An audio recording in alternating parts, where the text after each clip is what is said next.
25 septembre 2006. Si je vous dis que ce mec-là, acteur du film Iron Man, Avengers et plein d'autres blockbusters de ce genre, fut l'un des plus gros prisonniers, taulards et drogués de notre époque. Vous me croyez? Et pourtant c'est vrai. Mais comment a-t-il pu passer de l'un des plus gros prisonniers fauchés et drogués de l'époque à l'un des hommes les plus riches du monde? Mesdames et messieurs, soyez les bienvenus dans un nouvel épisode de la face cachée d'Internet.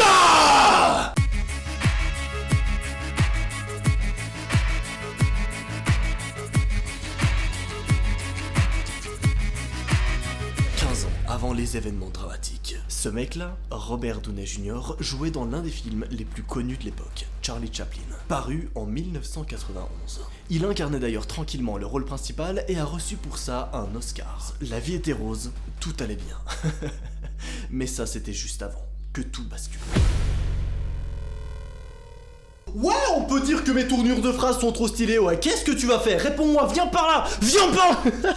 Bienvenue dans ce nouvel épisode de cette série que j'adore tourner. Ces temps, c'est mon petit kiff. C'est les épisodes de la face cachée d'Internet, sur des choses étranges dont vous n'êtes pas au courant. Et nous, qu'est-ce qu'on fait? Tac, on prend les éléments, on sort le vrai du faux, et on vous apporte des putains de secrets. Ça j'aime. Comme à l'ancienne finalement, pour ceux qui m'ont connu avec les petits bienvenus dans un nouvel épisode de Thread Paranormal. Excusez-moi, je me suis un petit peu emporté, on reprend avec l'enquête. Comment tout a pu autant partir en couille et pourtant finir en étant l'un des hommes les plus riches du monde? Qu'est-ce que j'adore cette vidéo déjà. 29 janvier 2007. L'acteur se trouve dans un lieu bien particulier, là où des sculptures et des animatroniques très connus ont été montés, comme le Predator, l'Alien, Jurassic Park, le Terminator ou encore l'Iron Man. Encore jamais vu au cinéma à ce moment-là. Notre acteur est comme un gosse, tout excité à l'idée de porter cet énorme plastron en fer. Il est littéralement comme un enfant autour de tous ces animatroniques et bordel, j'aurais été exactement pareil, même encore plus je pense.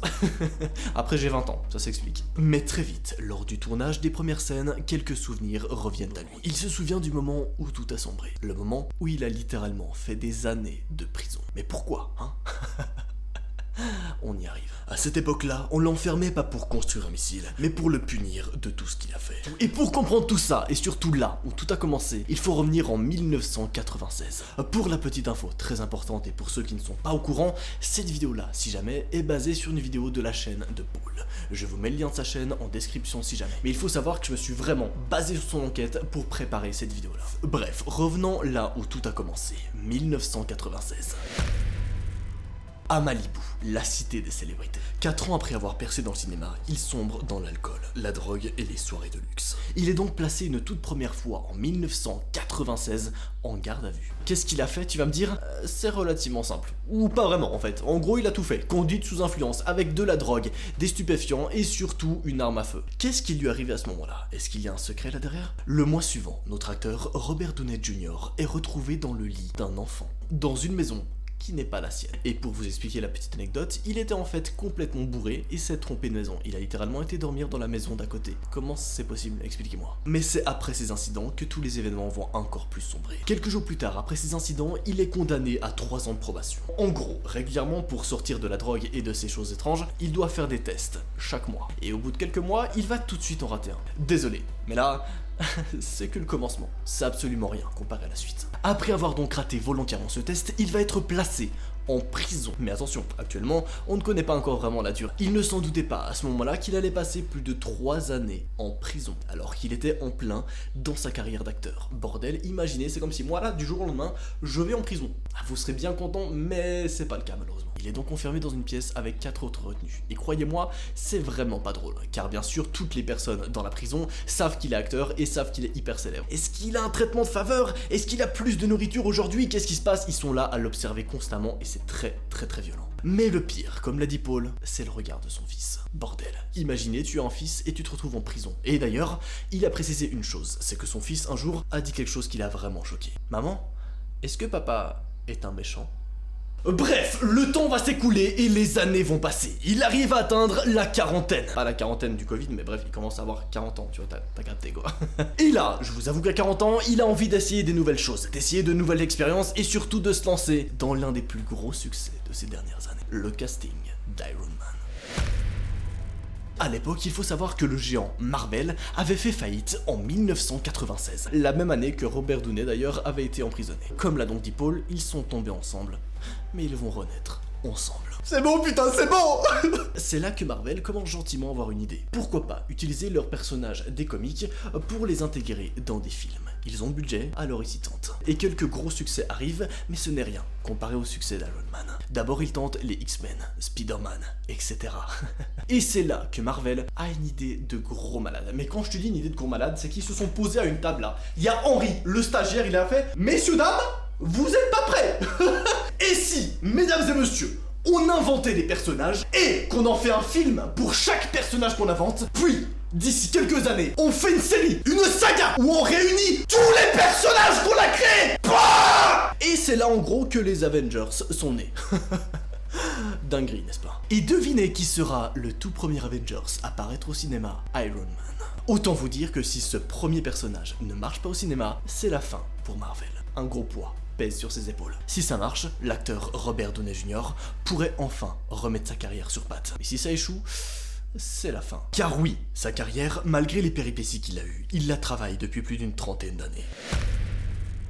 Robert Downey a d'abord commencé dans des plus petites apparitions, dans des petites productions, au début des années 80. Il va ensuite intégrer la troupe des Statures du Nightlife. Puis, il touchera ses premiers rôles à la fin de la décennie. Tout le monde voulait son succès, et même sa famille. D'ailleurs. Voilà un des premiers sur la centaine de points communs qu'il aura avec son personnage qui incarne Iron Man. En effet, tout comme son personnage, Robert Downey, l'acteur, a suivi la voie de son père, qui fut à l'époque lui pas alcoolique, mais Toxic Man, bordel. Bref, mais où est-ce que cette grosse carrière a mené, vous allez me dire? Mais surtout, comment est-ce que ça s'est terminé? Le premier essai. En 2002, Robert Downey vivra quelque chose de vraiment spectaculaire. Il va d'abord rencontrer une jeune fille, ou plutôt une jeune femme, qui s'appelle Suzanne Lewin. En gros, cette femme, c'est son exact opposé. Alors bon, elle est dans le business, mais aucune de ses proches est alcoolique, est toxico ou dans ces zones-là. Vraiment, quand on regarde le côté plus interview, ils ont pas grand-chose en commun. Et pourtant, ils vont s'aimer. Jusqu'à ce que la jeune femme apprenne que Robert Downey prend toujours des drogues. Sa femme, ou plutôt sa petite amie, à ce moment-là, va donc lui poser un ultimatum.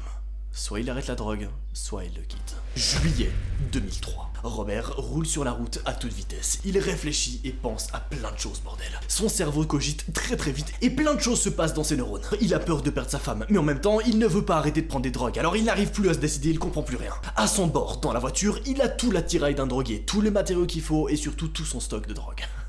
C'est un malade, je vous le dis. Il s'arrête alors au McDo et prend un cheeseburger. Étrangement, il a la sensation que quelque chose de mal va se produire. Cela ne peut plus durer. Et c'est là que notre petit Robert va faire quelque chose d'incroyable. Mais quand je vous dis incroyable, c'est que la totalité de l'univers ne l'a pas vu venir, vraiment. Il va d'abord terminer son petit cheeseburger qui ne fut pas très bon, puis il va regarder sa voiture. Et là, il va se dire... J'en peux plus. Il va prendre toutes ses drogues et les jeter par la falaise. Il va tout arrêter. Les drogues, l'alcool, etc. Champion! D'ailleurs, depuis ce jour, il y a un petit running gag qui s'est instauré avec ce cheeseburger. Il ne l'oubliera jamais. Il y a même une mention de ce cheeseburger-là à la fin d'un Iron Man. Regardez. Where to, sir? Take us to the hospital, No. please, Happy. No, Tony, No you is a have to go complete to the answer. hospital. I The don't have doctor to do has to anything. look I've at been in you. captivity for 3 months. There are 2 things I want to do. I want an American cheeseburger. I want you to call for a press conference now. Call for a press conference. Hogan, What on drive. earth? Juste avant qu'il fasse un discours en disant que les entreprises Stark se retirent de l'armement. C'est incroyable. Et vous l'avez compris, mais à la sortie d'Iron Man au cinéma, le pari est gagné. Le film cartonne et donne le feu vert au projet pharaonique de Marvel, les Avengers. Il va ensuite tourner dans Iron Man 2, 3, dans Avengers, dans Captain America Civil War, bref, il sera partout. Ça sera même un mentor dans Spider-Man Homecoming. Le mec va instaurer sa présence partout. Truc de malade. Il deviendra tellement célèbre qu'à un moment donné, il fut l'un des acteurs les mieux payés d'Hollywood. Genre, littéralement. En même temps, il aura même trouvé le temps de devenir l'un des acteurs principaux d'une autre série à haut budget, Sherlock Holmes, que vous connaissez peut-être. Et de collaborer avec sa femme dans des productions plus modestes. Quand je vous dis que le mec sera partout, évidemment, il a souvent dû répondre à des questions sur son passé, mais récemment, il a fait une interview qui a littéralement mis fin à toutes les questions à ce sujet-là. Regardez cet extrait. The reason I'm asking you about the past is that you've talked in other interviews again about your relationship with your father and the role of all of that in the dark periods you went through and taking drugs and drinking and all of that. And I just wondered whether you think you're free of all of that, or whether that's still I'm something. sorry, I really don't. What are we doing? Oui, pour montrer que c'était complètement derrière lui, il a totalement refusé d'y répondre. Alors répondez-moi, parce que là, on a fait quelque chose de vraiment différent. Je vous ai littéralement raconté la vie de l'un de mes acteurs favoris ever. J'adore vous parler de mes passions comme ça, alors dites-moi si vous kiffez quand je parle de mes passions dans ce style-là. Perso, j'adore, et dans cette nouvelle série de la face cachée d'internet, je peux tout faire. C'est un truc de ouf, c'est trop bien. Vous avez kiffé? Dis-le moi en commentaire. C'était Noah, ce fut un plaisir. Allez, salut!